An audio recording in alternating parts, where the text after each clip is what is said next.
Hi friends, இன்றைக்கி நம்ம பார்க்க போகிற recipe mutton samosa. Delicious mutton samosa ஹோட்டலில் டேஸ்ட் பண்ணியிருக்கோம். ஒரு சிலர் வீட்லேயும் செய்வீங்க. நான் எங்கள் வீட்டில் எப்படி செய்வேனோ அந்த செய்முறையை உங்களுக்கு சொல்லித்தரேன். நல்லாவே வரும். இதுக்கு ஃபஸ்ட்டு நமக்கு வேக வைத்த மட்டன் தேவை. குக்கரில் மட்டன் ஒரு 250 கிராம்ஸ் எடுத்துக்கிட்டு அதுக்கு தேவையான தண்ணியை சேர்த்துக்கிட்டு இஞ்சி பூண்டு பேஸ்ட் 1 டேபிள் ஸ்பூன், மஞ்சத்தூள் 1 டீஸ்பூன், உப்பு தேவையான அளவு 1 டீஸ்பூனே போதும் சேர்த்துக்கிட்டு வேக வைக்கணும். 7-8 விசில் வர விடணும். அந்த மட்டன் பீசஸை கடாயில் எண்ணெயில் வறுக்கணும். 2 டேபிள் ஸ்பூன் கிட்ட இஞ்சி பூண்டு பேஸ்ட்டு வறுக்கிறப்பவும் ஆட் பண்ணிக்கணும். 1 டேபிள் ஸ்பூன் உப்பு சேர்த்துக்கோங்க.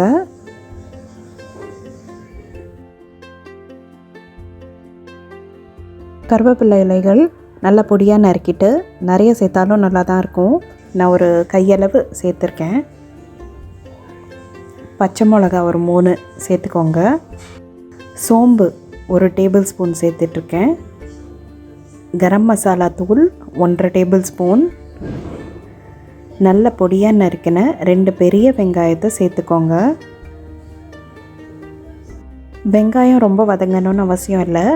மட்டனை நல்லாவே வறுத்துக்கிட்டு கடைசியாக வெங்காயத்தை சேர்த்துக்கணும். கொஞ்சமாக வறுத்தா போதும் வெங்காயத்தை. ஜீரகத்தூள் 1 டீஸ்பூன்.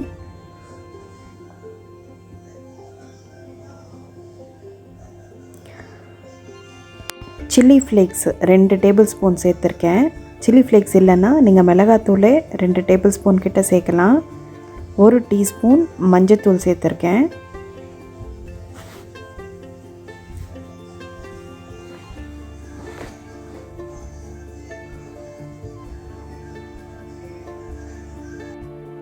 இப்போ சமோசாக்கான ஸ்டஃபிங் ரெடி ஆகிடுச்சு. சமோசாக்கான ஷீட்ஸ் ரெடி பண்ணுறது ரொம்ப கஷ்டமான ப்ரொசீஜர் கிடையாது. எப்பவும் போல் மைதா மாவை உப்பு போட்டு நல்லா பிசைஞ்சிக்கணும். சப்பாத்தி திரட்டுற மாதிரியே தான் திரட்டணும். ஆனால் நல்லா மெலீஸாக தின்ன டிரான்ஸ்பரண்ட்டாக திரட்டிக்கணும். அந்த திரட்டின சப்பாத்தி ஷீட்ஸை நல்லா இந்த மாதிரி பிரெத் வைஸு கட் பண்ணிக்கணும். ஒவ்வொரு ஷீட்டாக எடுத்து இந்த மாதிரி ஸ்டஃபிங் உள்ள வைக்கணும். கொஞ்சமாக வச்சிங்கன்னா க்ளோஸ் பண்ணுறதுக்கு ஈஸியாக இருக்கும் உங்களுக்கு. அந்த எட்ஜஸ் ஒட்டுறதுக்காக நான் தண்ணியில் மைதா மாவை கொஞ்சம் மிக்ஸ் பண்ணி வச்சுருக்கேன். இந்த மாதிரி சைடில் எட்ஜஸை தடவிட்டு க்ளோஸ் பண்ணிங்கன்னா ஈஸியாக ஸ்டஃபிங் க்ளோஸ் ஆகிடும். நிறைய வைக்கக்கூடாது, கம்மியாக வச்சிங்கன்னா அந்த க்ளோஸ் பண்ணுறது கொஞ்சம் ஈஸியாக இருக்கும் உங்களுக்கு. இந்த மாதிரி எட்ஜஸை மைதா மாவு வச்சு ஸ்டிக் பண்ணிக்கணும்.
நல்ல எண்ணெய் காஞ்சதுக்கப்புறம் டீப் ஃப்ரை பண்ணி எடுக்கணும்.